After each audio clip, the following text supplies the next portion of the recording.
This isn't just drama, it's a reflection of how quickly people reveal their true colors when circumstances change. Loyalty disappears, greed takes over, and only in loss do we see reality clearly. But it also shows that justice doesn't always come instantly. It builds quietly, until the moment it hits hardest. And when it does, it's undeniable. He signed their divorce papers in a cold hospital hallway. It smelled like cleaning chemicals and worry. Inside a nearby room, his wife, Marilyn Lynn Parker, knew nothing. She was covered in fresh stitches from an emergency operation. That operation saved her 3 premature babies. The only sound in her room was the constant beeping of machines. Their little red lights blinked over and over. A nurse saw her and whispered a quiet prayer. Standing right outside her door, Grant Holloway straightened his expensive suit. He took a pen from his lawyer and signed his name with a firm, sure hand. Just 10 minutes before, Lynn had almost died on the operating table. But Grant did not ask about his newborn children. He did not care if his wife would ever wake up. He only had one question for his lawyer. He asked, "How quickly can this be done?" The lawyer gave him the answer he was hoping for. It would be fast and final. Grant was a man who cared only about getting things done. A tired-looking doctor walked up to them. She started to speak. "Your wife is in very bad shape. She is going to need—" But Grant cut her off immediately. "She is not my wife anymore," he said, his voice like ice. He snapped the legal folder shut. "You need to call her family." The doctor just looked at him and said, "Her records show she has no family." Grant simply nodded his head. This news seemed to make things even simpler for him. He turned away from the doctor and started walking. The sound of his expensive shoes clicked loudly in the quiet hallway. He passed by pictures of happy new parents holding their babies. He left behind 3 tiny infants in plastic boxes. Each one was fighting hard just to breathe. The next day, when Lynn finally woke up, she would learn the truth. She was divorced. She had no health insurance. And she had lost all rights to her own kids. Grant rode the elevator to the private garage below. His shiny black Mercedes was waiting for him with the engine on. He looked at his phone and saw a text from a woman named Belle Knox. The message was short. "Is it finished?" she asked. He typed back just one word. "Yes." His car moved into the heavy New York City traffic. A slow smile grew on his face. It had all worked out just like he wanted. He had escaped a fight over the children, and he was free from a sick wife who would only have been a burden. His company had very important investor meetings in just 6 weeks. His partners needed to see a strong leader, not someone worried about family problems. Now they would see him as a man who could make tough decisions. Far away, in the hospital, a gentle nurse helped Lynn touch an incubator. Lynn's hand was shaking. Her babies were alive, but just barely. Lynn did not know what Grant had done, but she whispered a silent sorry to her children for a betrayal she could not yet name. But nobody in that hospital understood what had just happened. Not the doctors, not the lawyers, and definitely not Grant. The moment his pen signed that paper, he set off a series of events that would destroy his life. The woman he threw away would become his biggest mistake. Marilyn Lynn Parker slowly woke up to a soft beeping noise. She felt a huge hole inside her, like something very important was missing. Her throat was dry and scratchy. Her head hurt with a pulsing pain. For a second, she did not know where she was. Her legs felt strangely numb. Then she remembered the operation and the terrible pain. She tried to sit up, but a sharp pain shot through her stomach. A small cry escaped her lips. A nurse rushed over and gently touched her arm. "Please try not to move," the nurse said softly. "You just had a very big surgery," the nurse explained. Lynn could barely speak. "My babies," she whispered. Her voice was rough, because she had a breathing tube before. "Where are they?" The nurse paused for just a moment. That tiny silence filled Lynn's heart with fear. "They are in the special care unit for newborns," the nurse said at last. "They are alive. They are little fighters. They are very tiny, but they are stable right now." Relief hit Lynn so hard that the room seemed to spin. Thankful tears ran down her face and onto the pillow. "Can I see them, please?" she asked. This time the nurse looked away. "First, we have to discuss some things with you." Just then, a strange man walked into her room. He was not carrying flowers. He was holding a tablet. His name tag said he was not a doctor or a nurse. He started to speak. "Mrs. Parker," he said, but then he stopped. In a cold, business-like voice, he said, "I am sorry. I mean Miss Parker." That single word, "Miss," hurt more than her surgery. "Your marriage status has changed," the man went on. His voice had no emotion. "Your divorce became final this morning." Lynn just stared at him. She felt like she was in a nightmare. "That cannot be right," she said, and her voice was trembling. "I was not even awake." The man just said, "That is correct, but all the legal papers were signed as required." Her heart started to pound in her chest. She thought to herself, "Grant would never do this to me." But she could see from the man's face that he had. The man touched his tablet and showed her the screen. She saw Grant's signature, big and clear. Her own name was typed below it. A note said the agreement was complete. The date and time were right there, making it all feel terribly real. "Starting right now," the man said, "you no longer have Mr. Holloway's health insurance. The hospital is also moving you to a different room, and we cannot make any medical choices for your children until custody is decided." Lynn grabbed the hospital blanket. Her knuckles turned white. "Those are my children," she said, unable to believe what she was hearing. "By law, are they still mine?" The man replied, "That is being looked at right now." Her world was falling to pieces. "Where is Grant?" she asked, her voice getting stronger. "I need to speak to my husband." For the first time, the man looked right at her. "Mr. Holloway has said very clearly that he does not want to speak with you again."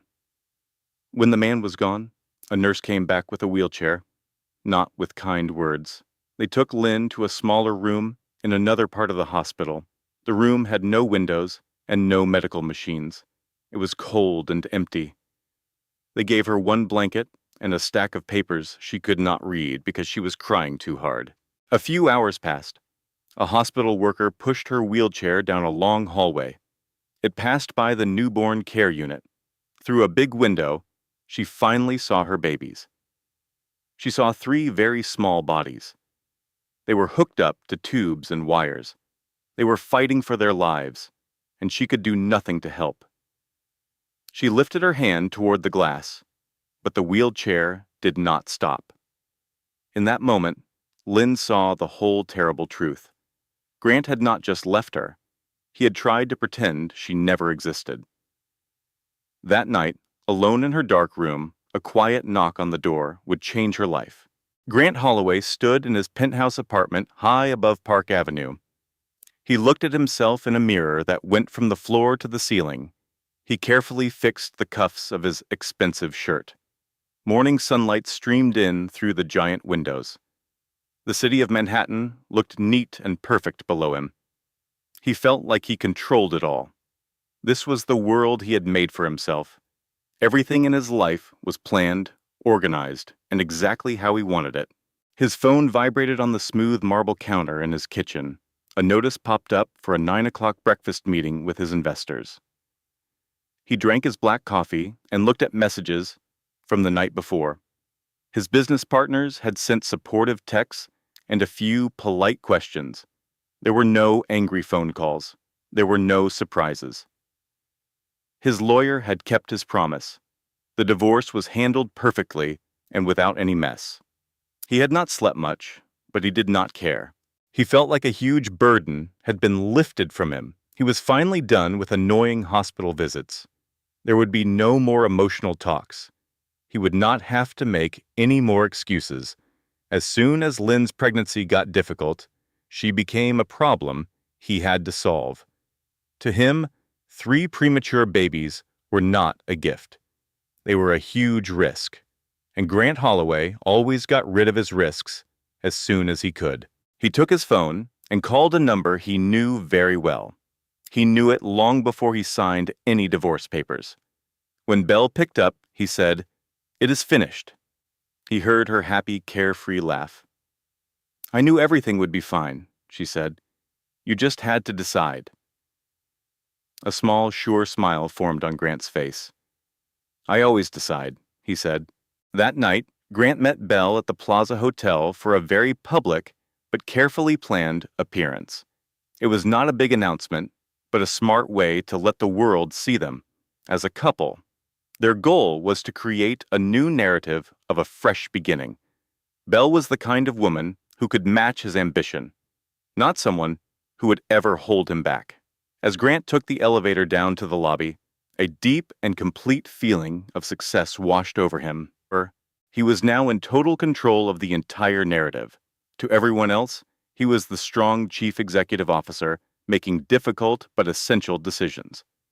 He acted like a leader who would never allow his personal life to affect the company's profits. He felt sure that nobody would ever bother to ask what happened to Lynn. By the middle of the morning, he was sitting at the head of a long glass table in a meeting room with a view of Wall Street. Holding a fancy pen, he spoke with total confidence to a room filled with influential investors. He presented the financial figures, the predictions for the future, and his detailed plans for expansion. A powerful feeling of self-assurance seemed to radiate from him. "Our company is about to enter the most profitable period in its history," Grant announced.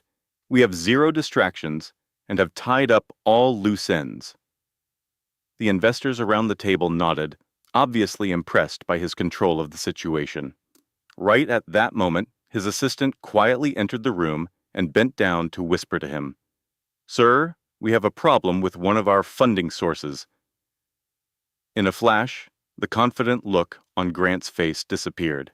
"Which source?" he demanded in a sharp voice. "The Parker Hale Trust." The name meant nothing to him at all. "We do not have any direct business with them," he stated. "That is true," his assistant answered cautiously, "but they provide the funding for two of our other large investors. They have put a hold on all their financial transactions until they complete a review." Grant sat back in his chair, trying to hide how annoyed he was. "This is just a small, temporary problem." "Yes," she said, "but they are asking for new documents about your personal life and any possible risks." Grant could feel his jaw clenching.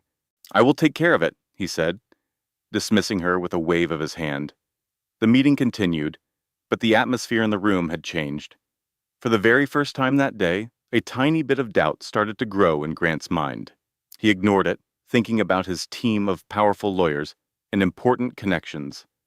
This was not a real problem. As he was leaving the skyscraper, his phone began to buzz, with a call from an unknown number. He ignored it and let the call go directly to his voicemail.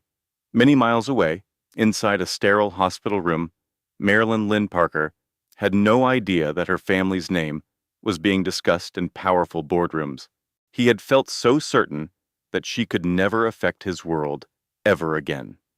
So, while Grant was busy shaking hands, feeling sure his past was gone for good, the missed call notification glowed on his phone. The exact system he had so expertly used was now working against him in ways he never could have imagined. The woman he had thrown away had suddenly become an unpredictable factor in his perfectly controlled life. They took her out of the room suddenly, without offering a single comforting word. Marilyn Lynn Parker woke up from a shallow sleep to the noise of a rattling metal cart and voices she did not know. A person she had never seen before picked up the chart from the end of her bed. She heard the loud scraping noise of her intravenous stand as someone shoved it out of the way. Nobody explained anything, so she finally had to speak up. "Where am I going?" she asked, her voice quiet and frail. The nurse who was pushing her wheelchair refused to even look at her. "We are simply following the orders from the hospital administration." They rolled her out of the beautiful private room Grant had arranged for her months ago. She was being taken to the general maternity area, located on the far side of the hospital. In this new section, the lights were harsh and glaring, not soft. The walls were a plain, institutional white, and instead of the pleasant scent of lavender, the air was heavy with the strong smell of disinfectant. The new bed made a loud squeaking sound with every small movement she made, and the blanket was so thin that she felt a constant chill. Lynn just lay there and stared at the empty ceiling, trying to understand how her life had fallen apart so quickly. Less than an hour later, a woman from the billing department showed up with a fake smile, holding a clipboard. "We just need to go over your payment plan," she said, her upbeat voice sounding completely wrong for the situation. Lynn felt a cold fear grip her stomach. "My husband handles all of that." The woman stopped writing for a second. "Your former husband contacted us this morning. He has canceled his financial support." The words felt like they stole all the oxygen from the small room. "What is that going to mean for me?" Lynn asked, her voice trembling. The coordinator leaned closer and spoke in a lower voice. "It means we have to find another way to pay for your children's care in the neonatal ward." Lynn's heart began to hammer inside her chest. "But they were born early. They need those special incubators just to breathe." "I know," the woman said with a well-rehearsed tone of sympathy. "And that is exactly why we need to figure out how the bill is going to be paid. How the bill is going to be paid." The words sounded so cruel and heartless when they were about 3 little babies fighting to stay alive. Later that day, as they wheeled Lynn down the corridor, they passed by the intensive care nursery, and she was sure it was on purpose. She pleaded with the orderly to please wait for just 1 second. He seemed unsure at first, but then slowly brought the wheelchair to a stop. She laid her palm flat against the cool surface of the large glass window. On the other side, she could see 3 very small incubators, and each one held a life that was everything to her. One of her babies moved, a tiny hand reaching out before curling into a fist. "Mommy is here," Lynn whispered, fully aware they could not hear her. "I will not give up on you." From further down the hall, a woman coughed to get her attention. "Miss Parker," a hospital administrator said, her voice sharp and professional, "we have to talk about your discharge." "My discharge?" Lynn repeated, turning her head as another surge of panic came over her. "I cannot be discharged. I can hardly even stand up by myself." "From a medical standpoint," the administrator went on, "you are well enough to finish your recovery at home." "I do not have a home anymore," Lynn said, and the words tasted bitter in her mouth. The administrator gave a quick, polite nod, as if she was just confirming a fact she already knew. "You will need to find some sort of temporary housing," the woman stated. The cruelty was not in her voice, which was still flat and professional. It was part of the system itself, hidden in the neat policies and official documents, in the signatures and the terrible silence. That evening, Lynn noticed her dinner portions were smaller and did not look as good. The nurses gave her less medication for her pain. They explained that her visiting hours were now restricted because of a lack of space. She was completely by herself, listening to the faint cries of other women's babies, and she wondered if her own babies were crying for her too. In another part of the city, Grant Holloway signed the final insurance cancellation form with the same lack of emotion he used for his company's quarterly financial statements. He convinced himself that it was not personal, and it was just a smart business decision. He figured that hospitals had procedures for situations like this. He was sure that people who truly needed help would always manage to find it.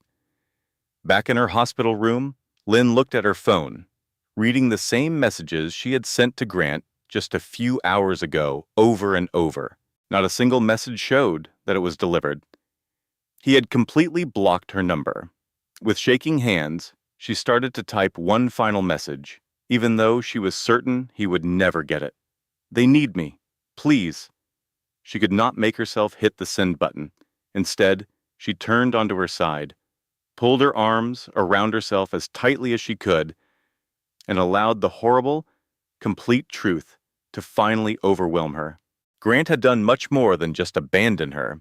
He was actively trying to ruin her, to make certain she had no possible way to survive without him.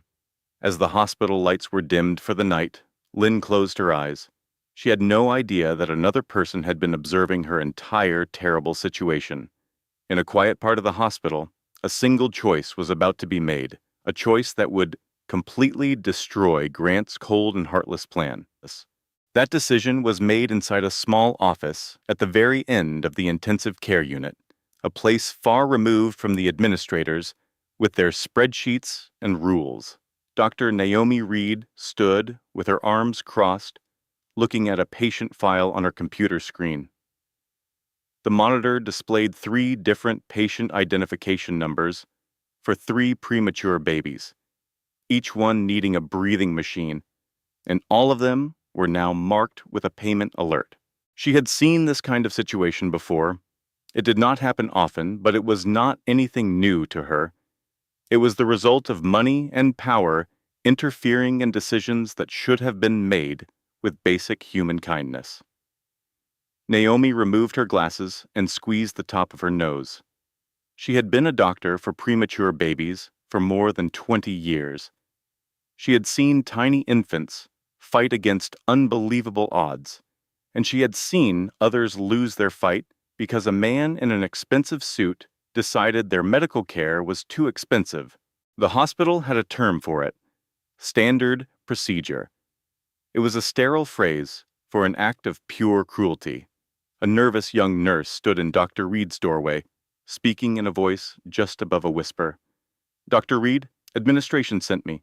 They need your signature for the Parker triplets." Naomi glanced up from her paperwork. "My signature for what?" The nurse stared at the floor. "To scale back their care if the invoice isn't settled." The warmth in Naomi's eyes turned to ice. "Under no circumstances," she stated, pushing back from her desk. The sound of her heels clicked firmly down the silent corridor as she strode to the neonatal ward. The air inside was warm, filled with the soft, steady beeping of machines that breathed for lungs, not yet ready for the world. Naomi paused at the first incubator, looking at the tiny baby whose chest gently rose and fell with each mechanical puff of air. "You just hang on," Naomi whispered to the infant. "You are so little, but you are doing great." On her tablet, she reviewed the mother's information. Marilyn Parker, age 31, an emergency C-section followed by a major hemorrhage. 0 family contacts were listed. Then, a detail that made her stop. The divorce was finalized only hours after her surgery. Naomi's jaw clenched. She went back to her office and opened a protected folder on her computer, a file she hadn't touched in years. The folder contained the details of a case from a decade ago, a situation that had nearly ruined another new mother. Naomi picked up her phone and dialed a number she had long since committed to memory. A man picked up after 2 rings. "This is Dr. Naomi Reed," she said clearly. "I need your services as an attorney. This is a personal matter, not for the hospital. It is for one of my patients." A moment of quiet hung on the line. "Well, that's a surprise," the voice of Ethan Cole finally replied. "Tell me everything that is going on." Naomi explained the entire situation: the divorce that happened with suspicious timing, the immediate termination of health insurance, and the hospital's push to prioritize money over a patient's well-being. After she finished, Ethan was quiet for another moment. "What do you know about this woman, Marilyn Parker?" he finally asked. "Nothing at all," Naomi confessed. "I just know this is completely wrong." Ethan took a long breath. "All right, listen to me. Do not, under any circumstances, allow the hospital to move those babies. I need you to write down everything. Every conversation, every request, and every document they ask you to sign. A knot of anxiety tightened in Naomi's stomach. Why? What is this about? Because, Ethan said, his voice now grave, this is bigger than a bad divorce. Her family name is linked to a trust that has been sealed for over 10 years. Naomi shut her eyes for a moment, the deep breath she took confirming that her gut feeling had been correct. She walked back to the newborn unit and spoke to her staff with quiet command. Effective immediately, no changes are to be made to any treatment plan without my explicit approval. If anyone from the administrative office bothers you, you send them directly to me. Later that evening, Naomi went to Lynn's room. Lynn looked small and exhausted in the oversized hospital bed, her face pale with worry and fatigue. I am Dr. Reed, Naomi said gently. I am in charge of the newborn intensive care unit. Lynn tried to push herself up. My babies, are they okay? They are strong, Naomi answered with confidence, and we are all fighting for them right alongside you. A wave of relief washed over Lynn's face, and tears began to fall. They said they are making me leave. Naomi took her hand. That will not happen on my watch. After leaving Lynn's room, Naomi wrote a final email. She labeled it strictly confidential and attached all of her detailed notes. Miles away, a formidable legal engine that had been inactive for years began to stir. The power dynamic was beginning to shift. Sometime after midnight, a knock came at Lynn's door. It was a soft, intentional rap, completely different from a nurse making their nightly checks. The sound pulled Marilyn, who went by Lynn, from a fitful, shallow sleep. A dull ache spread through her entire body. She first thought it might be a dream, but then the knock sounded again. Come in, she called out, her voice thin and weak. The door glided open silently. A man who appeared to be in his early 40s stepped inside. He was tall and wore an expensive suit, holding an overcoat. He looked more suited for a corporate office than a hospital room. He was clearly not a member of the medical staff. He carried himself with the easy assurance of a man familiar with courtrooms and boardrooms. My name is Ethan Cole, he said in a calm voice. Dr. Reed sent me. A fresh wave of fear hit Lynn as she struggled to sit upright. Is it my babies? Is something wrong? No, not at all, Ethan said, immediately calming her. They are doing just fine. I am not here to discuss their health. I am here to talk about you. Lynn stared at him, her expression one of complete confusion. You know my name. I am Lynn Parker. Yes, I do, he replied, moving a chair closer to her bed. But I do not think you understand the full importance of that name. A short, bitter laugh escaped her. It means I married the wrong man. Ethan's face remained perfectly serious. It means you are a Parker. He spoke the name with a weight that gave it a meaning she could not yet understand. That's my mother's family name, Lynn said, her tired mind struggling to keep up. What does that have to do with anything? Ethan took a single old-fashioned envelope from his briefcase. The paper was thick and had turned yellow with age. It has everything to do with this. Your maternal grandmother, Eleanor Parker Hale, founded one of the most successful and private investment funds on the entire East Coast. And you are the last living heir. Lynn just stared, unable to form a single word. She was so worn out that she wondered if she was hallucinating. That is not possible, she finally managed to whisper. My grandmother passed away years ago. If our family had money, we would have known about it. There was no way for you to find out, Ethan explained gently. The trust was legally frozen. There were nasty family arguments and lawsuits. For the last 12 years, nobody could touch it. A heavy feeling settled in Lynn's chest. Then why can it be accessed now? She asked. It's because of a very specific condition written into the trust, Ethan went on. A condition that could only be activated by the birth of direct descendants. More than one. Lynn's breathing caught in her throat. Are you talking about my babies? Yes. The small hospital room suddenly felt like it was shrinking around her. "So, what happens now?" Lynn asked, her voice shaking.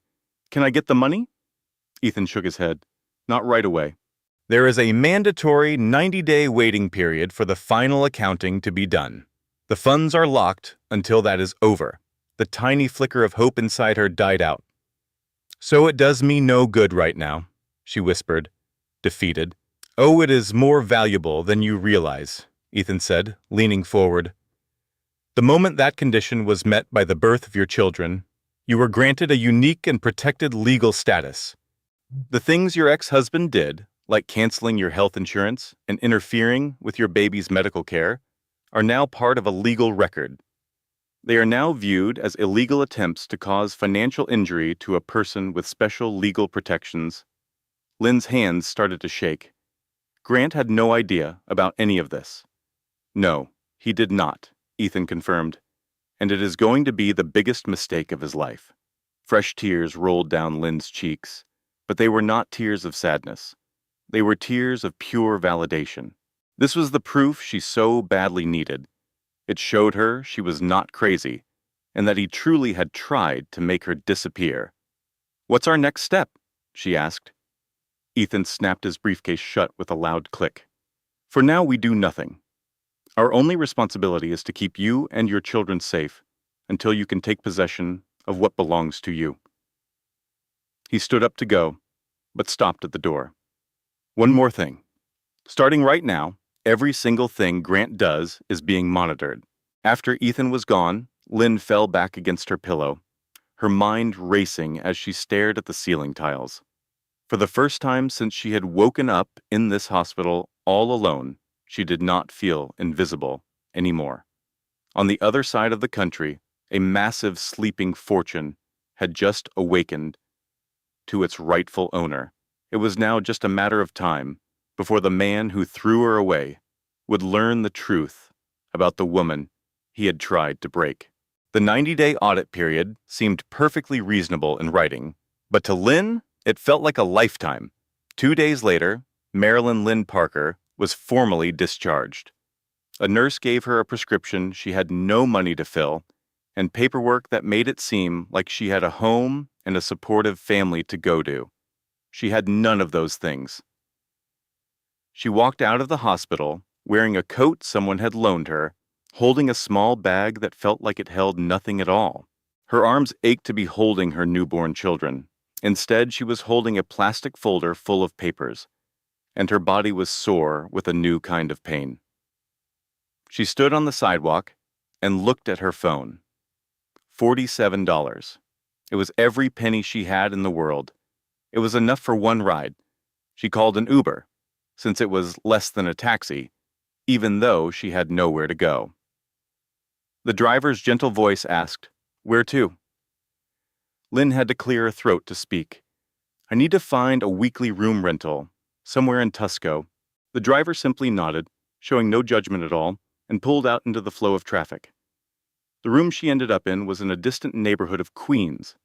It was a small, stuffy space with a squeaking bed and a kitchenette that hardly worked.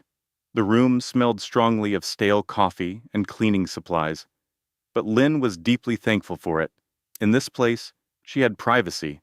In this place, she could start to heal without being a burden on anyone. Each day began with the same painful trip downtown on the subway. The hospital was her destination, and every part of her body ached from the recent surgery. For hours, she would stand at the large window of the infant care unit, her entire world focused on her newborn babies. She learned every nurse's name and memorized the blinking numbers on all the monitors. She could even tell the ventilators apart by their sounds. One had a steady, strong hum, another was a soft whisper, but the third one made her heart stop every time its alarm went off. The hospital staff still would not allow her to hold her own children. The only answer she ever received from the nurses was that it would be soon. During all of this, Grant Holloway never came to the hospital, not even for a minute. Then, on the 5th day, a thick envelope with a government seal was delivered to her apartment. Inside was a legal notice from the court. Her ex-husband was suing for complete and total custody of their children. The documents falsely claimed she was an unstable mother who could not provide for them. Her hands trembled as she read the legal jargon again and again. That evening, she finally called Ethan Cole. "He is trying to take my children away from me," she sobbed, her voice cracking with despair. "I know," Ethan said, his voice calm and steady. He made his move the moment he found out the trust could be accessed. "So he knows," Lynn whispered. "He knows a part of the story," Ethan corrected her. "But he has no idea what is truly going on. He is about to walk straight into a trap." The following week was more agonizing than recovering from her surgery. Without money for painkillers, the physical ache returned with a vengeance. She only slept in short, fitful bursts, waking up in a cold sweat. There were days she went without food just to have enough change for the subway fare. She discovered just how unforgiving a New York winter could feel when you are all alone. At the same time, Grant was telling everyone that Lynn was mentally unwell and was refusing his kind offers to help her. Belle Knox was always seen with him at parties, her hand placed possessively on his arm. Pictures of the couple appeared everywhere online. In each photo, they looked radiant, raising champagne glasses and behaving as if they owned the entire city. Lynn accidentally saw one of the photos on her phone's broken screen during a sad ride on the subway. She refused to cry. Then, on the 12th day, one of the babies had a frightening medical emergency. Lynn watched from the hallway as a team of doctors rushed into action with urgent speed. She squeezed her hands together until her knuckles were white, saying silent prayers that she felt no one could hear. The medical team managed to get the baby's condition under control, but it had been a very frightening situation. That night, Lynn sat on her bed in her tiny apartment and just stared at the empty wall, feeling completely defeated. The required 90-day wait felt like it would last forever. Her phone buzzed, showing a text message from a phone number she had never seen before. "Miss Parker, my name is Julian Cross. I was given your number by Ethan Cole. I think I can help you, but not in the way you are probably expecting." Lynn stared at the words on the screen, feeling her heart start to beat faster. For the first time since her entire life fell apart, someone was offering her power instead of pity. Marilyn Lynn Parker took a moment before she answered. She sat on the edge of the uncomfortable mattress, her face lit by the phone's soft light, and she read the name over again. Julian Cross. The name was not familiar to her at all, but she knew that Ethan Cole would never give her contact information to someone without a very good reason. Ethan did not do small favors. He only connected people when he had a specific goal in mind. She typed a single word in reply. "How?" The answer came back instantly. "Meet me in Midtown tomorrow. I will provide the address. He is hiding the Tantu." The next afternoon, Lynn was standing in front of a plain office building squeezed between two massive glass towers near Bryant Park. There was no large sign out front, just a simple professional entrance with a standard security guard in the main lobby. She pulled her worn-out coat around her more tightly and stepped inside, her heart pounding a little louder with each step. A man named Julian Cross stood up as she was shown into the conference room. He looked to be in his mid-40s and had a very calm and confident presence. He was wearing a simple but well-tailored dark suit. His eyes were intelligent without being intimidating, as if he was already aware of her entire story and was just there to confirm the information. "Miss Parker," he said, holding out his hand, "thank you for coming." Lynn shook his hand and sat down, nervously clasping her own hands on her lap. "You mentioned that you could help me." "That is true," Julian said, "but first there is something you need to know. I am not here to rescue you." She gave a slow nod. "That is fine. I am not looking for a rescuer." He seemed to respect her answer. "I did not think so. What I can give you is resources, time, and privacy."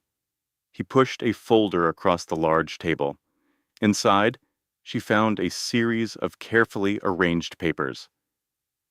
There was a rental agreement for a furnished apartment near the hospital and a large payment that was called a consulting fee. The words pity or charity were not mentioned anywhere. This will give you a stable foundation for the custody hearing, Julian explained. This is not connected to the trust in any way.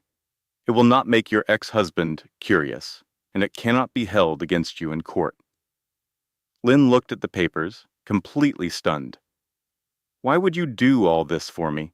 Julian leaned back in his chair. Because I have been observing the Parker Hale Company for a while. I have a personal dislike for bullies who think that a person's kindness is a weakness. She felt an emotional lump form in her throat. Grant has no clue who you are. And there is no need for him to, Julian answered. At least, not for now. Lynn considered that for a moment, then asked the one question that had been weighing on her mind. What happens if I lose the custody hearing? Julian's calm expression did not change. You will not lose, but if the unexpected happens and you do, Grant will still lose everything. The statement got her full attention. How is that even possible, she asked. Because, Julian explained calmly, he has already shown everyone his true nature. The custody threats, the financial control, the public lies. Judges pay attention to that type of behavior, especially when someone has been keeping a very detailed record of it all. Lynn let out a long, shaky breath, and a deep ache in her chest finally started to go away. So, what is it that you want me to do? Absolutely nothing, Julian said, except for one thing. I want you to continue to do exactly what you have been doing. Let him think that he has broken you. Let him think you have run out of options. A weak, tired smile appeared on her face. But I am broken. Yes, Julian agreed gently, but you are no longer out of options. Over the next 2 weeks, Lynn's life started to improve in small but important ways. She moved into a clean, safe apartment, just a 10-minute walk from the hospital. She was able to eat 3 healthy meals a day. And finally, she was given permission to hold her babies, to feel their soft skin against her own and whisper that she would always protect them. Grant continued his legal assault. He spread rumors that he was very worried about her state of mind. He was just waiting for her to have a complete breakdown, but she never did. One evening, as Lynn was sitting by the incubators, one of her infants wrapped its tiny fingers around her hand for the very first time. In that one simple moment, her purpose became perfectly clear. She was finally taking back control of her life. And in another part of the city, Grant Holloway mistook her silence for surrender, not knowing that the war was just about to start. In the 3rd week, Grant Holloway started to get annoyed by the silence. It was not a sudden change. There were no furious text messages, no begging emails, and no dramatic fights. Marilyn Lynn Parker had just disappeared completely, and her absence was starting to bother him. He had liked it in the beginning. Her silence felt like she had surrendered. It meant she was exhausted and beaten, falling apart just like he wanted. But as the quiet days turned into weeks, it began to feel like something else. Grant was in his office with a view of Wall Street, staring down at his phone while stock prices scrolled on a monitor behind him. His assistant stood waiting with a tablet. "We have not received any new messages from Miss Parker," she said carefully. Grant laughed a short, arrogant laugh. "Of course you have not. She is too busy trying to figure out how to pay her bills." But he still found himself checking for news about her. He looked for any updates from the hospital or new filings with the court, but there was nothing. There was just the slow, painful 90-day waiting period. For a man who was used to getting everything he wanted right away, it felt like an eternity. At an exclusive dinner party that evening, Belle Knox came up close to him, placing her perfectly manicured fingers on the sleeve of his jacket. "You seem to be 1,000 miles away," she whispered into his ear. "Are you still thinking about her?" Grant's entire body tensed up. "She is not important anymore." Belle just gave him a knowing smile, as if she could read his mind. Then tell me why I keep hearing her name during business discussions. That question made him freeze. What are you talking about? Belle replied in a relaxed tone. I heard some gentlemen talking at the charity auction. They brought up Parker Hale again, but they were speaking in hushed voices, like they were talking about a sleeping giant. Grant forced the words through a clenched jaw. That detail is not important. But later that night, standing alone in his massive apartment, he poured a glass of whiskey that he did not even want. He just stared out at the endless city lights. A chilling wave of anxiety washed over him, something he had not felt in years. The very next morning, he called his legal team. I want a complete file on Parker, he demanded. I need to know every move she makes. But the report that landed on his desk was short. It was way too short. It held no stories of emotional collapse, no records of desperate lawsuits, and no signs of money problems. This was not the story he was carefully telling everyone.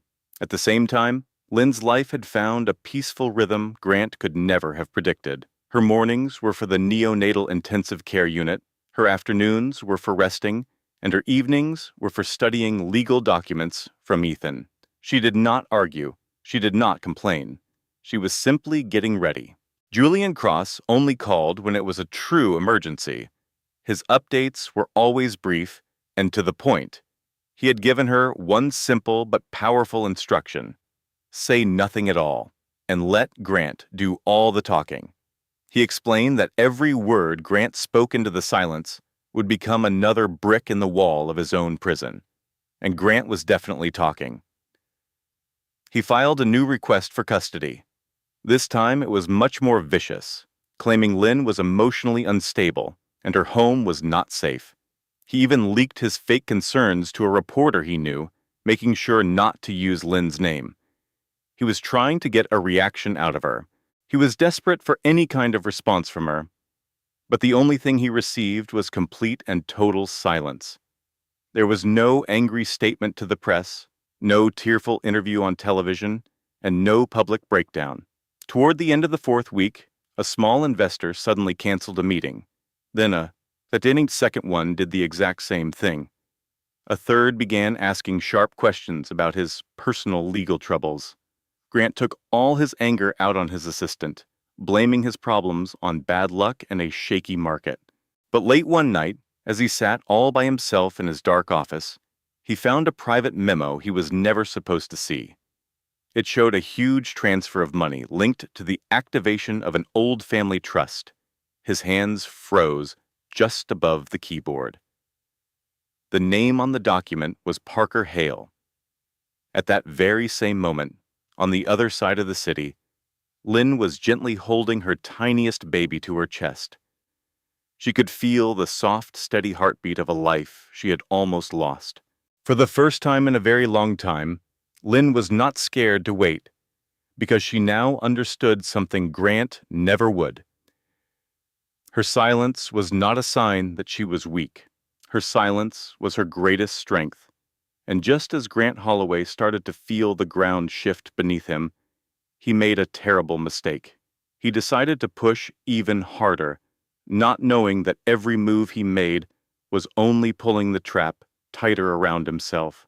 Grant Holloway decided it was time to be seen in public. The quiet from Lynn's camp had gone on for too long. In his mind, being visible meant being in charge. If his investors were getting nervous and rumors were starting to spread, the answer was easy. He just had to act like everything was fine. He had to look like a winner. He needed to control the story before the story could start to control him. The charity event at the Plaza Hotel was the ideal stage for his act. It was a dazzling show of crystal chandeliers and fancy tuxedos. The most powerful people in New York finance moved under ceilings decorated with gold, sipping champagne and trying not to stare at each other. Grant made his entrance at the perfect time. Belle was on his arm, her hand resting on him in a way that screamed ownership as the bright lights of cameras flashed all around them. Belle wore a beautiful ivory dress that was both elegant and very expensive. Grant wore his confidence like a suit that was made just for him. Belle leaned in and whispered in his ear, "Just smile. The whole world is looking at you." So, Grant smiled. He shook dozens of hands, he laughed without a trace of worry, and he talked about growing his business and starting new projects. He talked about strength, about having a clear plan, and about a future with no problems. When a reporter asked about his personal life, he gave a smooth, practiced answer.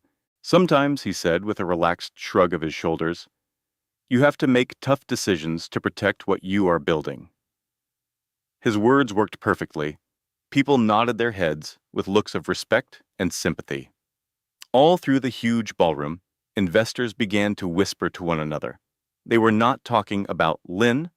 They were talking about Grant's steady leadership, his ability to bounce back, and his guts to make hard choices. The man looked like he could not be beaten. Grant felt a warm feeling of victory spread through him. This was his world. This was the kind of place he was made to rule. As they stopped for a moment on a balcony with a view of Fifth Avenue, Belle moved in closer. "You see?" she whispered near his ear. "Every single one of them still trusts you." Grant gave a small, confident nod as he looked over the crowd. But then his eyes fell on someone he was not expecting to see. Ethan Cole was standing by the bar. For a brief second, Grant's entire body tensed up before he made himself relax. Ethan was not a person you could simply ignore, but he was also not a person you argued with in public. Ethan did not work for any one person. He just delivered results. Their eyes met for a quick moment. Ethan gave a short, polite nod and then turned away. Grant let out a slow breath, telling himself it did not mean a thing. He was in the middle of a talk with a hedge fund manager when his phone buzzed in his jacket pocket. He decided to ignore it, but then it buzzed a second time, and then a third. Feeling annoyed, Grant excused himself and walked into a more quiet hallway to look at his phone. He had a text message from his chief financial officer. It said, "We have a problem." Grant's forehead wrinkled as he typed back a fast reply. "Be more specific." The next message took a bit longer to show up. "One of our main investors just froze all of their funds." They mentioned worries about financial risk tied to an audit of an old family trust. A hard, painful knot formed deep inside Grant's stomach. Which trust? 3 little dots appeared and then disappeared on his screen. Then the answer finally came. Parker Hale. The hallway suddenly felt incredibly hot. Grant's fingers flew across the screen. "That is private information. It is an inactive account." His chief financial officer replied, "That is what we thought too, but someone out there is strong enough to make people very nervous." Grant put the phone back in his pocket and forced himself to stand up straight. He walked back into the ballroom with that practiced smile on his face. And he even managed to laugh as if everything was completely normal. But the sound of the orchestra now seemed harsh and loud. The beautiful room felt like it was shrinking around him. Many miles away, Marilyn Lynn Parker sat next to 3 small incubators in the newborn intensive care unit, her fingers gently touching the smooth, clear plastic. She did not know anything about a fancy party. She did not have to, because while Grant Holloway was trying so hard to show everyone how strong he was, the entire foundation of his perfect life had started to crack. And this time, no amount of showing off in public was going to be enough to keep it all together. The terrible newspaper headlines he had been waiting for never appeared, and that, more than anything else, was what truly scared Grant Holloway. In the week after the party, his name was still in the business news, usually with phrases like strong leadership and solid market confidence. But just under the surface, something had changed in a small way. The number of invitations he got started to get smaller. His phone calls were now being answered hours, or sometimes even days later. Meetings that had been scheduled for weeks were now suddenly being reconsidered. And Marilyn Lynn Parker seemed to have completely disappeared from the face of the earth. Grant sat in his office one morning, tapping his fingers on the shiny glass of his desk, as his assistant stood quietly in front of him. "I'm sorry, sir, but I cannot find any new information about where she is," she said, picking her words very carefully. "There are no new hospital records. There are no new court documents. She has not answered any of our messages." Grant's jaw tightened. He said, "She is hiding from me." "Maybe," his assistant suggested gently. "She believes she has no need to answer." Grant gave her a look so sharp that it made her look down at her feet. All across Manhattan, quiet talks were beginning to start. These conversations were not for the gossip columns, but for private meeting rooms and quiet lunches where real deals were made. The Parker Hale Trust was being talked about again, just loudly enough to make everyone uneasy. Who was in charge of it now? Why was all of this coming out at this exact time? And what was her connection to it? The name Ethan Cole started showing up in the appointment books of very important people. Julian Cross all of a sudden canceled 2 major speeches without giving a reason. A top partner at a big law firm quietly sold all of his shares in one of the Grant's main projects. On their own, these were just tiny waves. So, Grant fought back with the only method he knew. He pushed even harder. His attorneys submitted a formal request to the court, insisting Lynn have her mental state examined. They used heartless clinical language, talking about postpartum depression and emotional distress. The words were sterile, strategic, and designed to inflict maximum pain. Grant fully expected her to erupt in public, to completely fall apart under the pressure. But all he got was more of her maddening quiet.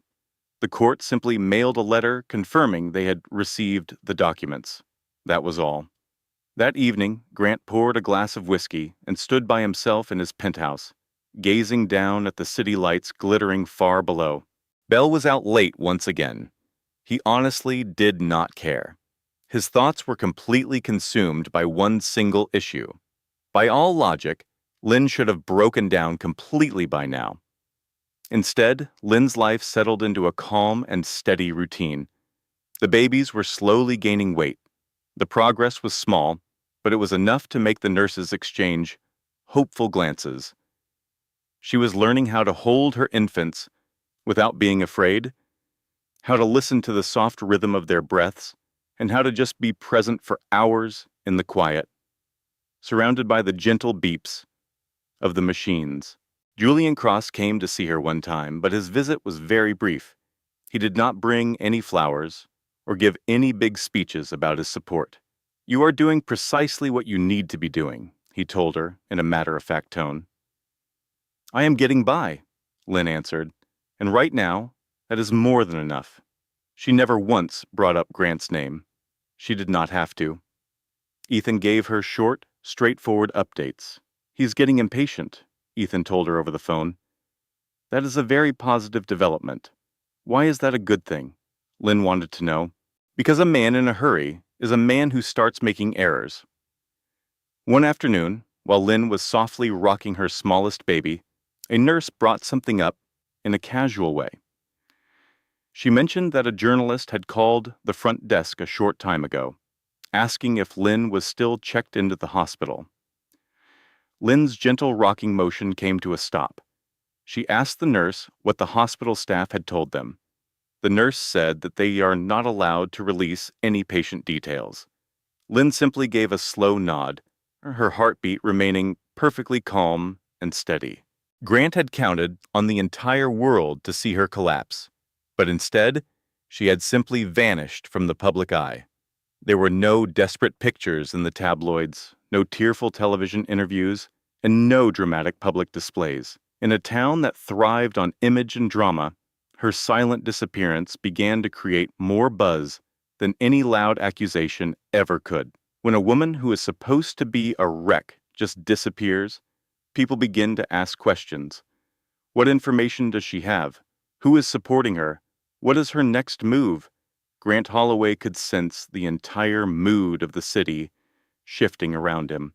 It was a slow, creeping awareness that he was no longer directing the story. He was just reacting to it. And within the influential circles he once controlled, the name Marilyn Lynn Parker was starting to mean something entirely new. She was no longer a simple problem that needed to be handled. She was becoming a wild card, a power that had to be respected. At long last, Grant Holloway understood that he needed to contact her himself, not through the media and not through his attorneys. He had to do it face to face. The text message came through late one night, sent by a shared acquaintance he believed was still under his control. The message said, "We have to talk. For the good of the children, and for our own sanity." Lynn just stared at the bright words on her phone's screen. She was at the little kitchen table in her temporary apartment. One of her babies was sleeping peacefully on her chest. The other two were finally strong enough to stay in the hospital nursery for the night without setting off an alarm every single hour. She did not reply immediately. Instead, she sent the message straight to Ethan Cole. His answer arrived just a couple of minutes later. It simply said, "Excellent, he is ready." The meeting was arranged for 3 days later. Grant chose a neutral spot, a private meeting room in a midtown office building that he often used. He needed the feeling of being in charge.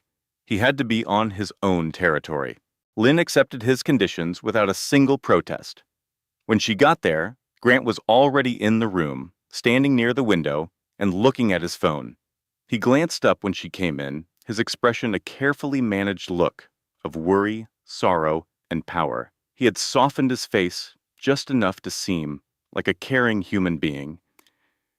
He said her name in a soft voice. "Lynn, you look worn out. I have been so concerned." She offered absolutely no response. She just sat down at the large conference table opposite him. She folded her hands calmly on her lap, and her back was straight but not tense. This was exactly how Julian had instructed her to behave. Grant let out a sigh, acting as if her appearance confirmed a sad truth he already knew. "This does not have to be a fight," he started. "We can settle this before it has any impact on the children." Lynn's voice was perfectly level when she answered, "The children are in a medical facility. They do not even know a fight is going on."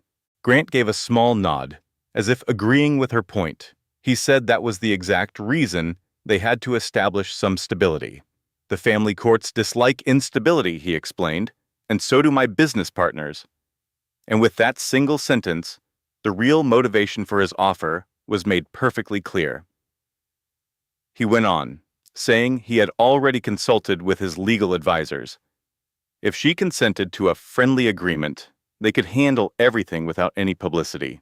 The deal would involve joint custody, a set amount of financial aid, and a confidentiality agreement for both of them. He slid a folder across the shiny wooden table in her direction. Inside was a proposed settlement that, at first glance, seemed unbelievably generous. It included monthly financial support, a budget for housing, and payment for all of her lawyer fees. In return for this, Lynn would have to surrender any right to his future earnings, promise to never speak publicly about him, and withdraw any possible legal action against his associates or businesses. Grant studied her face carefully as she looked over the pages. Her hands did not move at all. Her face gave away nothing. She spoke quietly, saying that it was more generous than she had anticipated. Grant began to feel more at ease. He told her he was only trying to do the right thing for everyone involved. She raised her eyes from the papers, looking directly at him. She then asked him why he was presenting this offer at this particular time. He replied without hesitation that a long, nasty legal battle would be harmful for everyone. Then he added that he was aware she must be having money problems. It was a polished, well-practiced lie. Lynn looked back at the pages in front of her. She looked at him from across the table and said she did not want to fight anymore. A deep weariness had settled into her bones. Grant extended his hand, letting it rest on the polished wood near hers, but he did not touch her. He told her if she really felt that way, All she had to do was sign the papers. He promised he would take care of everything from that point on. The silence in the room stretched on for a long moment. Then, with a slow and heavy movement, Lynn nodded her head. She agreed to sign. Grant could not quite manage to hide the look of relief that washed over his face. He slid a heavy, expensive fountain pen toward her side of the table. But Grant was not seeing the full picture. Perfectly concealed underneath the main agreement was a second document. It had been crafted to appear almost exactly the same and was carefully tucked into the stack of pages. This other paper was a legally binding edition. Its terms would only become active when reviewed by a secure family trust. Her own trusted lawyer, Ethan Cole, had prepared it. Lynn wrote her name exactly where Grant pointed, once on the main page, and then a second time, adding her initials in the margins as she went. Grant put his own signature on the paper last, barely even looking at the page. In his view, the fight was already over, and he had won. Once it was finished, he got to his feet and extended his hand to her.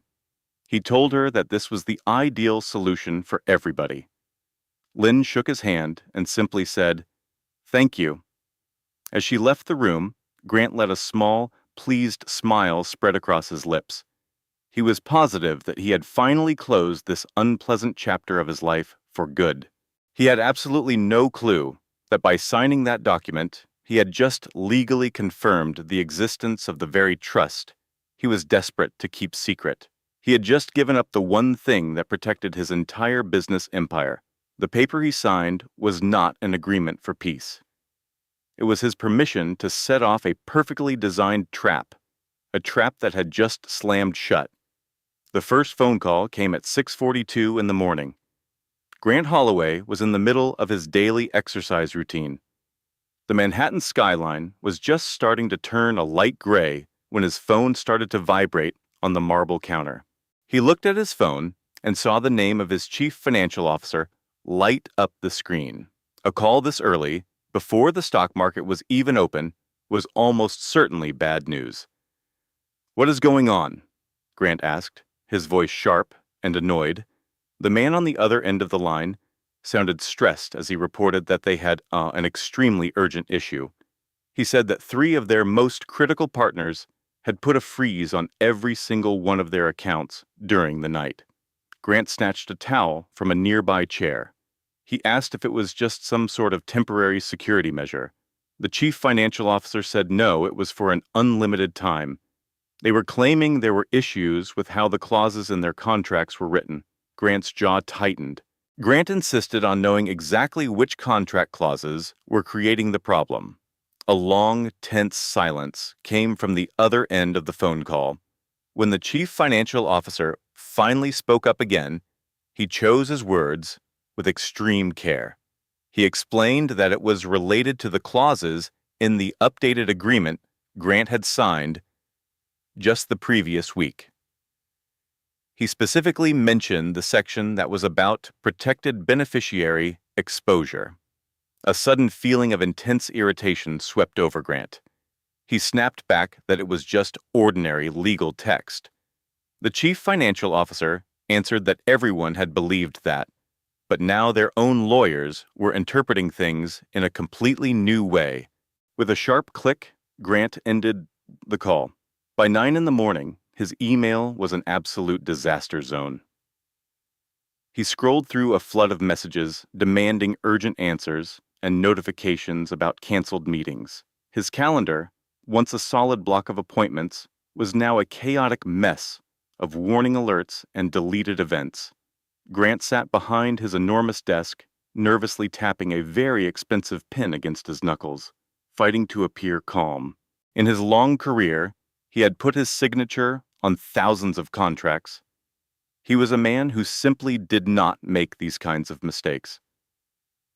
His assistant knocked once on the door and entered without even waiting for him to answer. She told him the legal department needed to see him right away. In the meeting room, 2 lawyers were already there, their tablets open and waiting. The looks on their faces were incredibly serious. On the huge screen on the wall, A single paragraph from the agreement he signed with Lynn was shining brightly. One of the lawyers started to speak. He explained that the attachment triggered very specific rules related to something called a trust. Grant leaned forward and asked what trust he was talking about. The room became completely silent. The lawyer then said it was the Parker Hale Trust. He explained that Grant's signature confirmed that he knew the trust was being activated. Grant let out a short, sharp laugh of pure disbelief. He snapped back that the trust had been dissolved years ago. The lawyer calmly replied, "It exists now, and it is now 100% active." Grant felt his stomach plummet. He asked when it had become active. The answer was a blow he never saw coming. The lawyer said it had been active since the birth of their triplets. Grant spoke very slowly, trying to understand. He asked if they were saying that by signing that paper, he had legally agreed to a trust he did not even know existed.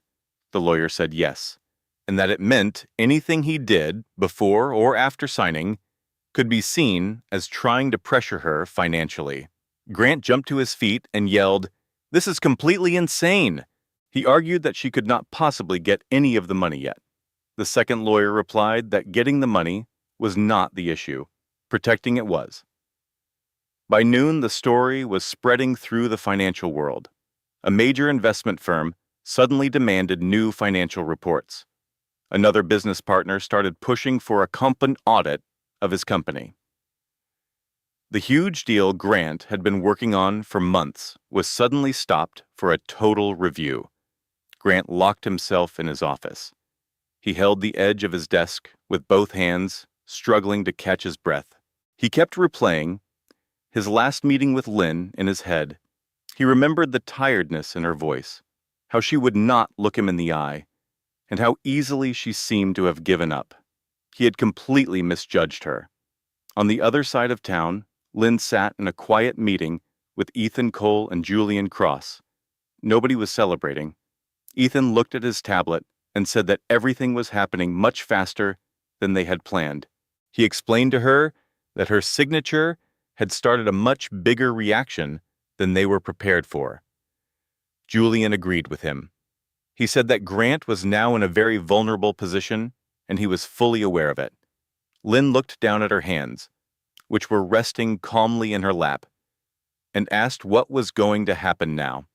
Julian looked directly at her and said that now Grant would start to panic. As if he had predicted it, Lynn's phone began to vibrate on the table. Grant's name was lit up on the screen. She did not answer it. In his office, Grant stared at his own phone, ringing over and over. A sick feeling of anger and a new kind of fear twisted inside him. For the very first time since their divorce, he finally understood what was happening. Marilyn Lynn Parker was not waiting for him to feel sorry for her. She had been waiting for him to sign a piece of paper that would ruin his own future. And as the world of high finance began to slowly back away from Grant Holloway, the powerful empire he had built on having total control began to crumble, one mistake, one signature at a time. The boardroom was located on the 42nd floor. Its incredible view of Wall Street made it feel like a throne room built from glass and metal. Grant Holloway had led hundreds of meetings from the head of that long table, always in charge, always the center of attention. But today, he just stood by the window. He kept his hands held tightly behind his back, watching the tiny cars move like insects on the streets far below. It felt like the entire city was slowing down just to make fun of him. His own board of directors had demanded this emergency meeting. That one detail told him just how serious his situation was. He turned around and looked at the boardroom table, which was almost full. He saw his advisors and his whole legal team. But he also saw two powerful investors who almost never came to these meetings. No one would look him in the eye for more than a second. The silence in the room felt heavy, filled with all the things that no one had the courage to say. And then, the door opened one last time. Grant prepared himself to see another lawyer walk in. Instead, Marilyn Lynn Parker entered the room. A wave of complete shock moved through the executives. She was not wearing a power suit or anything meant to look aggressive. She had on a simple, well-fitting navy blue dress. Her hair was pulled back from her face in a clean, simple style. She walked with a quiet confidence that immediately took control of the room. She did not look like someone who had been defeated. She definitely did not look broken. She looked perfectly prepared. A painful knot formed in Grant's chest, and he found it difficult to breathe. "What is she doing here?" he demanded to know. Julian Cross came in behind her and gently shut the door. Julian answered calmly that she was there because he had invited her, and the board had already agreed to it. A quiet sound of whispering moved around the table. After avoiding him for weeks, Lynn finally looked straight at Grant. Her expression showed no anger or any hint that she had won. Her eyes just had a look of quiet resolve. That calm attitude made him more nervous than any argument could have. She picked a seat near the other end of the conference table. She put her hands down flat on the smooth surface, a familiar habit he recognized immediately. The chairman of the board cleared his throat and said that the meeting was starting. He looked at Grant and told him they had to talk about his personal legal troubles and the danger they now represented to the company. Grant was about to interrupt and try to defend himself, but Lynn started to speak before he could. Her voice was strong and clear, and it filled the silent room easily. She told everyone that she would not take up much of their time.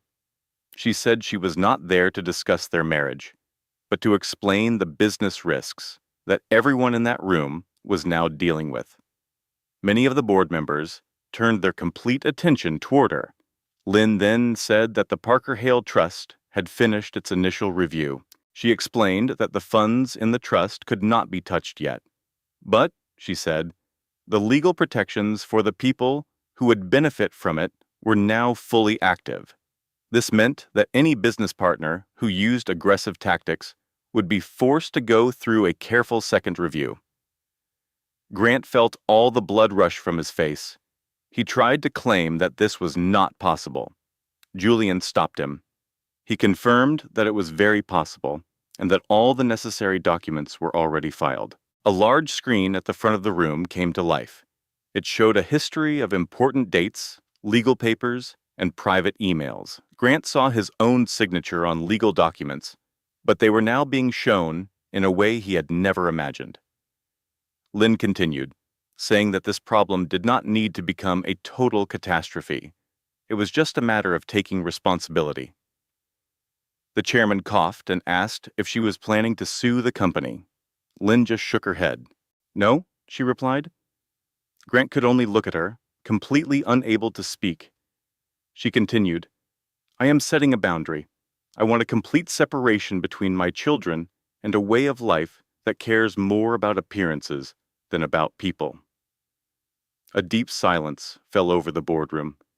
The board members looked at each other. Decisions were being made in that quiet moment, without anyone saying a word. Grant's voice was almost a whisper when he accused her. "You planned every part of this." Lynn met his look for one last steady moment.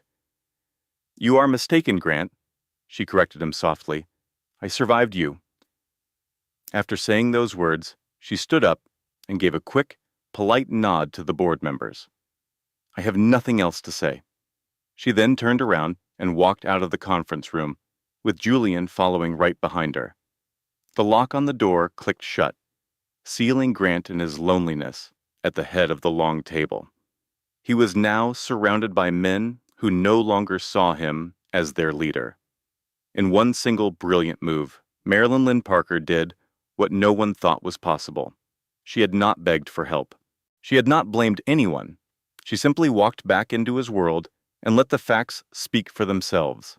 The consequences did not start with loud alarms or shocking headlines. They arrived quietly, the way real changes in power always do. Before it was even lunchtime, Grant Holloway's entire schedule had been cleared. Meetings that had been confirmed for months were suddenly gone. 2 phone calls he made to his most important investors went straight to their voicemail. He knew without a doubt that they were not just missing his calls, they were actively choosing not to answer. Conversations would just stop whenever Grant walked down the hall outside his office. The same colleagues who once hung on his every word now suddenly found the walls incredibly interesting. At 1:17 that afternoon, the chairman summoned him to another meeting. This time, Grant did not stand by the window and pace. He sat down at the conference table and clasped his hands together. He set his jaw, trying to project his usual air of absolute control. The executives across from him were the same men, but their body language was completely different. They were leaning back in their chairs, watching him as if he were a bug under a microscope. The chairman finally spoke. "We have completed our risk analysis." He paused for effect before adding, "And we have factored in the outside pressures." Grant gave a short, sharp nod. "This is a temporary issue." An investor cut in. "This is much more than a simple issue. 3 of our largest investment funds have formally pulled out." Grant's head and that snapped up. The investor continued. "They have liquidated their entire positions, not just sold off a few shares." He let that sink in for a moment. They are waiting to see what happens. A cold knot of fear tightened in Grant's gut.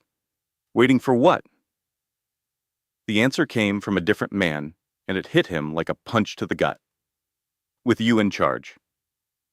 The company's lawyer slid a document across the table.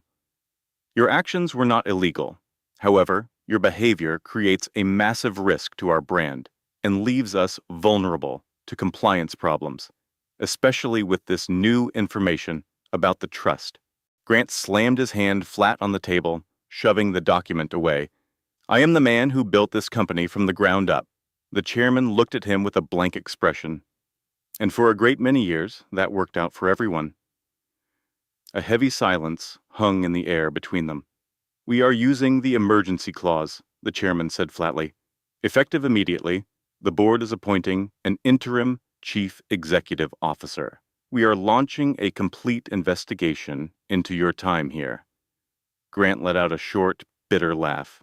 "You are throwing me out over a personal problem," the chairman shot back. "We are protecting the future of this company." "From this entire mess," another board member added, his voice dripping with contempt. Miles away, Marilyn Lynn Parker was sitting quietly in the intensive care unit for newborns. She gently held one of her tiny babies close to her chest. Her other 2 infants were sleeping soundly in their incubators. Dr. Reed gave her a reassuring smile as he checked a monitor. "All 3 of them are growing stronger," the doctor said with genuine warmth. Lynn could only nod as her eyes welled up with tears. But these were not tears of worry. They were tears of pure, overwhelming relief. Her phone vibrated in her pocket. She did not recognize the number, so she let it go. Back in the cold boardroom, Grant slowly rose to his feet and adjusted his suit jacket. "Every single one of you is making a colossal mistake," he said, his voice low and full of menace. The board's lawyer brought up a concern that Julian Cross had raised. "She cannot even get to her trust fund." The lawyer simply replied, "Getting the money is not the issue. Her power and influence are the issue." Grant's mouth fell open, but he quickly shut it.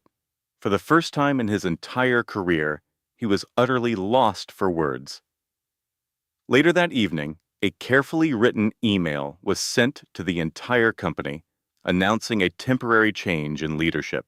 The message talked about a new direction for the company to ensure its future success. The stock market did not collapse, but it definitely took a hit. The company's share price fell sharply. Wall Street experts were very guarded in their predictions. It was obvious the investment world was nervous. Grant went home to his enormous empty penthouse. Everything that belonged to Bell was gone. A single sheet of paper was left on the kitchen counter. The note said, "I had to go, it is not a big deal." He just stood there, staring out at the sparkling city lights, holding a glass of whiskey that he never drank. He was starting to understand that his entire life was built on what people thought of him, and he was learning, in the most brutal way, just how quickly that could all fall apart. As Grant Holloway began to face the real results of his actions, he was still unaware of the most terrifying truth. This was not the end of his fall from grace. It was just the beginning. Belle Knox knew something was seriously wrong when the party invitations dried up. At first, she tried to convince herself it was just a slow time of year in the city. The social life in Manhattan always had its ups and downs. But when a third text to a friend went unanswered and a second lunch was canceled at the last minute, she could not pretend anymore. Her calendar, which used to be filled with fancy parties, gallery openings, and exclusive dinners, was now completely bare. She found herself sitting by herself at a small table in a coffee shop in Soho. She scrolled through her phone without really looking, seeing pictures of the women she used to call her friends. They were all in the same stylish places, smiling under the same fancy chandeliers. But she was not in any of the photos. Her status in society had simply vanished. In her world, that was a punishment worse than death. Just 2 weeks ago, being connected to Grant Holloway meant she could get in anywhere she wanted. Now those same doors seemed to hesitate before letting her in. She could almost hear the whispered comments that followed her into the few places that would still have her. The words were always too soft for her to respond to, but they were sharp enough to hurt. She definitely bet on the wrong guy. She got a little too big for her britches. She really thought she was untouchable. Belle clenched her jaw, determined not to let them see how much it bothered her. She still had Grant, did not she? That evening, she decided to show up at his penthouse without calling first. She used the key he had given her to unlock the door, a key that once felt like a commitment. The penthouse was dark and silent, with a strange, heavy feeling in the air. She found Grant standing near the window. His suit jacket was off, and his tie was loose. He was staring at the city lights, as if the view itself had personally let him down. "You should have told me," Belle said, her voice breaking the quiet. Grant did not even look at her. "Told you what?" "That your entire world was collapsing," she shot back, her voice sharp. "Everyone is avoiding me." Grant finally turned to look at her. He looked exhausted, but his eyes were still intense. "This has nothing to do with you. It became my problem the second your disaster started making me look bad," she replied angrily. He laughed, but it was a quiet, cold sound. "Your good name." Belle's face turned red with rage. "I supported you." "No," Grant said, his voice completely empty of emotion. "You stood next to a man with power. Now you are finding out that his power was never yours to begin with." His words hit her with more force than she could have imagined. The next morning, Belle's modeling agency asked her to come in for a meeting. The entire discussion took less than 12 minutes.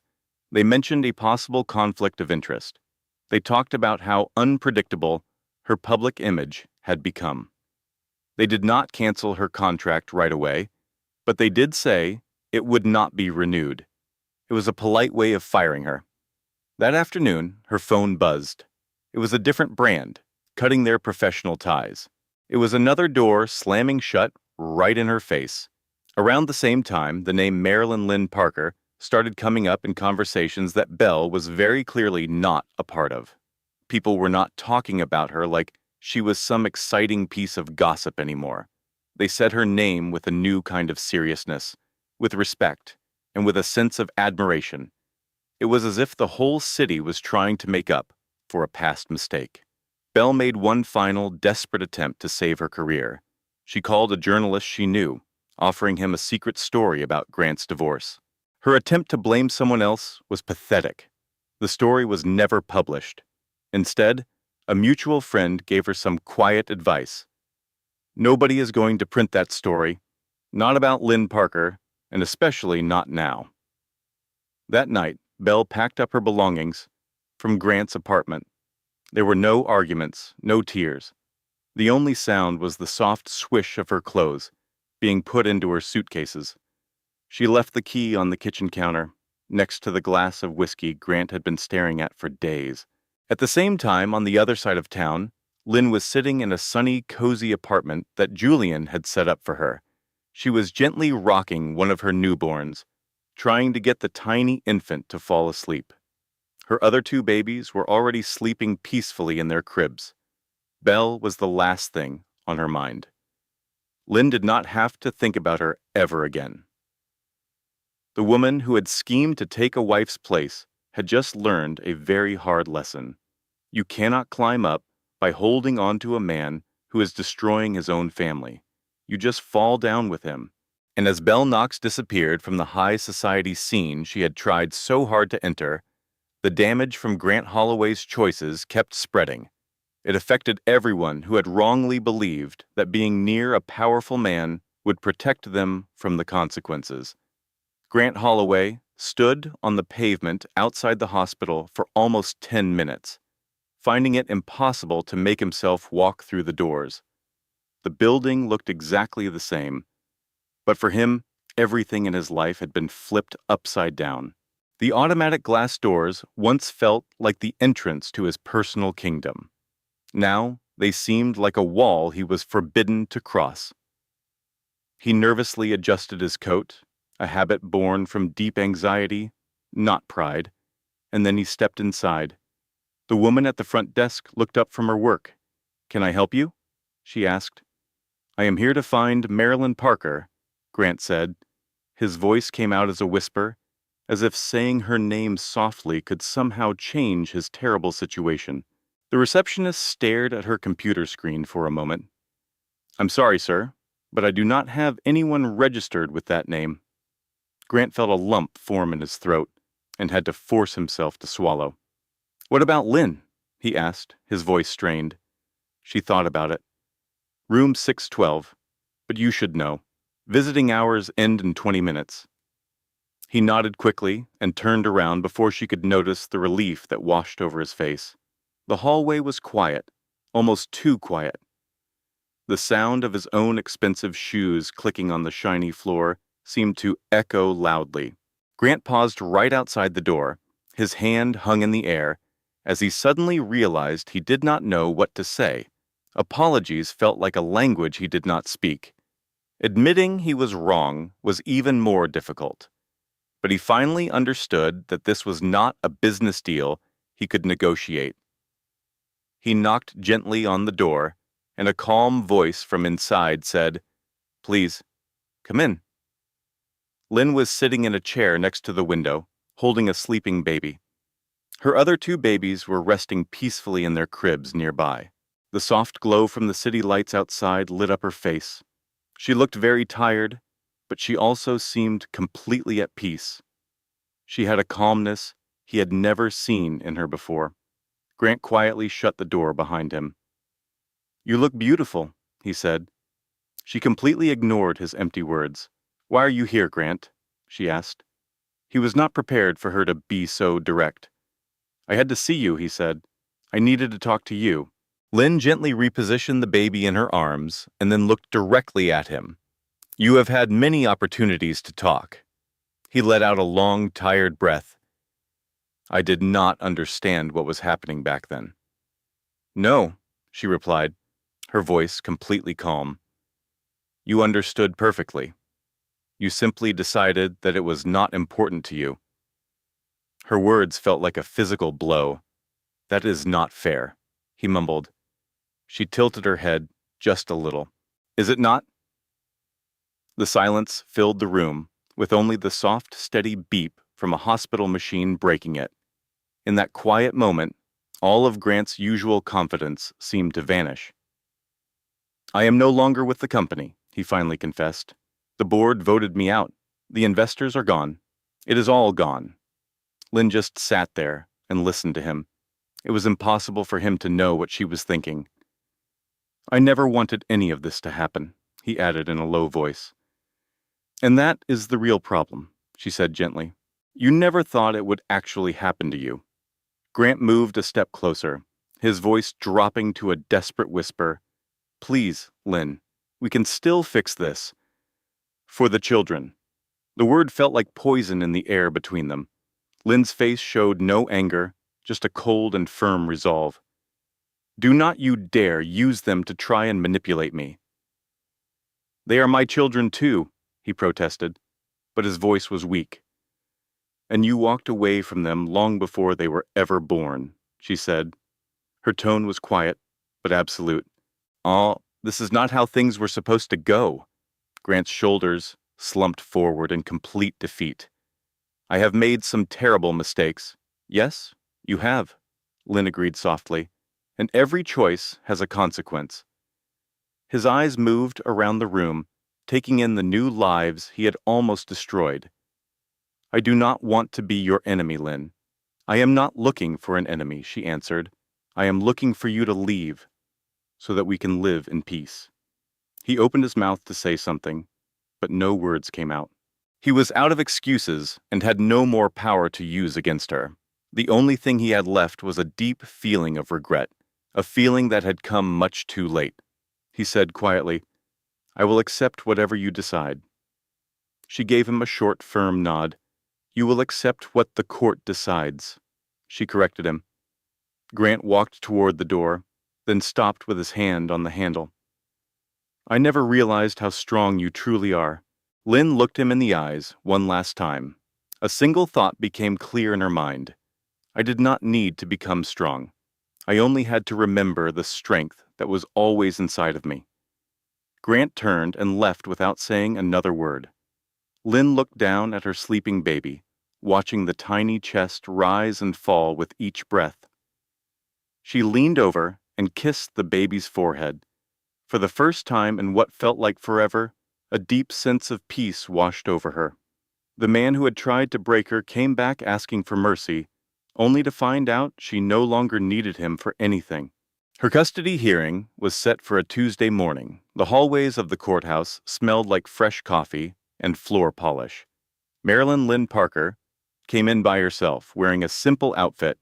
She did not have a group of supporters with her or any sign of wealth. Julian Cross walked with her to the security line, but she entered the courtroom alone. She was done pretending to be strong. She was just ready to be herself. Grant Holloway was already sitting inside the courtroom. He looked thinner than she had remembered, and all of his usual arrogance was gone. Instead, there was a deep sense of anxiety that looked like it could shatter him at any moment. His lawyer was whispering quickly in his ear, but the words sounded like a prepared speech that offered no real comfort. When Lynn sat down on the other side of the aisle, Grant's eyes met hers for just a second before he quickly looked down. The judge entered the room. She looked tired but spoke with a clear and powerful voice. She looked around the courtroom and got straight to business. We are here to determine the future of the Parker Holloway children, she said. She then looked at Grant's lawyer and said, You can begin. The lawyer, in his expensive suit, stood up and began to speak. He used complicated words about money and resources, trying to show Grant as the perfect provider. Then he began to talk about Lynn. He brought up her recent medical problems. He pointed out that she was in temporary housing. He mentioned that she did not have a job. Every word was covered in a layer of fake concern, a performance designed for the judge. When it was Lynn's turn, she stood up with quiet confidence. This case is not about money, she said, her voice firm and clear. It is about who was there when these children needed someone. Her lawyer then started showing the evidence, including medical records, hospital visitor logs, and official letters from her doctors. Dr. Naomi Reed was the next person to take the witness stand. She spoke with a calm authority that completely destroyed Grant's entire argument. Those babies are alive today, Dr. Reed stated with total conviction, because their mother never left their side. She was there for all of it. She stayed after the insurance was cut off, and she stayed when she had no one else to ask for help. Grant's lawyer tried to object, but the judge stopped him with a single sharp look. The court then moved on to the financial records. The problem was not the amount of money Grant possessed, but what he did with it. The papers showed a clear series of events. He had canceled insurance plans and filed legal papers at very specific times. Every single one of his actions was cold and planned. Grant started to move around uncomfortably in his chair. The judge leaned forward. "Mr. Holloway," she asked, "is it true that you canceled your wife's health insurance just hours after she underwent major surgery?" Grant paused. "I was just following the advice of my lawyer," he mumbled. The judge went on, "And you did this while you were closing a major business deal, correct?" The entire courtroom became silent. The judge delivered her decision very quickly. "Full legal and physical custody is granted to the mother," she announced. "The father will be allowed supervised visits, which will only begin after he completes a certified parenting class." When he heard the decision, Grant's shoulders slumped. Lynn did not move at all, but she let out a slow, quiet breath. As she was walking out of the courthouse, Grant managed to catch up to her. "This is not fair," he whispered. Lynn looked directly at him, her expression firm and steady. "It is what is right," she told him. "You are trying to steal my children from me," he said, his voice full of anger. "No," Lynn answered calmly. "You are the one who abandoned them. I just made sure that you could never come back." With those words, she turned her back on him and walked towards the sunny courthouse entrance. Julian was there, waiting for her on the steps. He saw the look on her face and immediately knew how it ended. "It is over," Lynn said to him. He nodded his head slowly and said, "Good." That evening, Lynn went back to her apartment. 3 small cribs were there waiting for her. She walked from one crib to another, gently touching the tiny, sleeping hands of her children. This was the future she had fought so hard to protect. Her phone made a buzzing sound. It was a text message from her lawyer, Ethan. The message read, "The custody papers are officially signed." A small smile appeared on Lynn's lips. For the first time in a very long time, she felt completely free. The long, agonizing wait was finally over. A crushing weight of fear had been lifted from her. For the first time in what felt like a lifetime, someone else was not controlling her fate. A judge's decision had given her back her freedom. On that day, Grant Holloway lost the last thing he thought he could ever own. It was not his company or his reputation. It was the false belief that his power could ever be more important than his decency. The next morning, her small apartment felt like a different world. The rooms were the same, but they were filled with a beautiful new sense of calm. It was the kind of quiet that wraps around you like a warm blanket, not the cold silence of being alone. Bright sunlight streamed through the windows, lighting up 3 small cribs. In each one, a baby was sleeping peacefully. They were the precious lives she had fought with all her strength to protect. Marilyn Lynn Parker stood barefoot on the cool wood floor, holding a warm mug of coffee between her hands.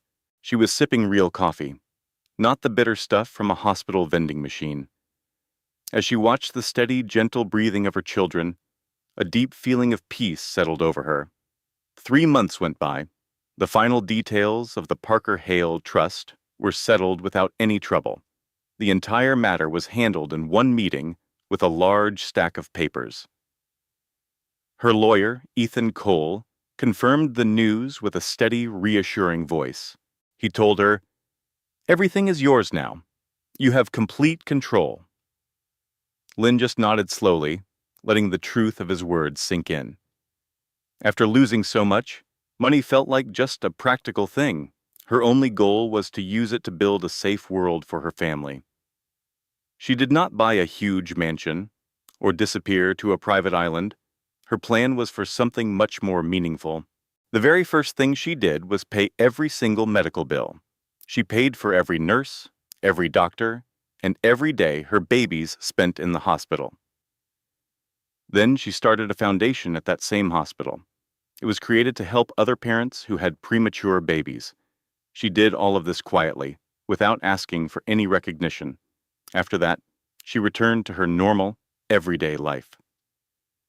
One afternoon, Julian Cross came to visit her. It was not a business meeting. He arrived with a paper bag full of groceries, just like an old friend would. He placed the groceries on her kitchen counter, rolled up his sleeves, and began to prepare 3 small bottles.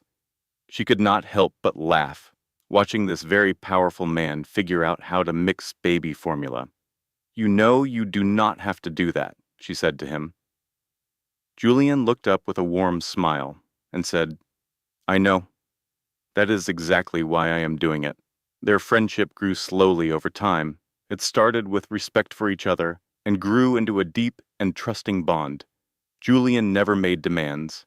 He never asked for anything. He was simply there for her. For Lynn, his quiet, steady support meant more than any big promises of love ever could. One evening, long after the babies were asleep, they sat together on her little balcony. The lights of Manhattan sparkled like jewels below them.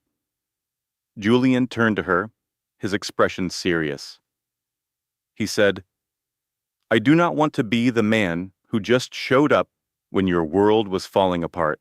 I want to be the man who gets to stay because you chose him." Tears she was not expecting filled Lynn's eyes. She whispered, "I am not looking for someone to save me." "I know," Julian replied softly. "I am just asking for the chance to be the man who walks with you." Miles away, Grant Holloway looked out the window of a much smaller office with a much less impressive view. The people who had temporarily run his old company were now in charge for good. His name had become an example of a great fall, not great power. Once in a while, he would see a picture online that gave him a small peek into the new life she was building. He never tried to contact her. For Lynn, Grant was a memory that belonged to a different life.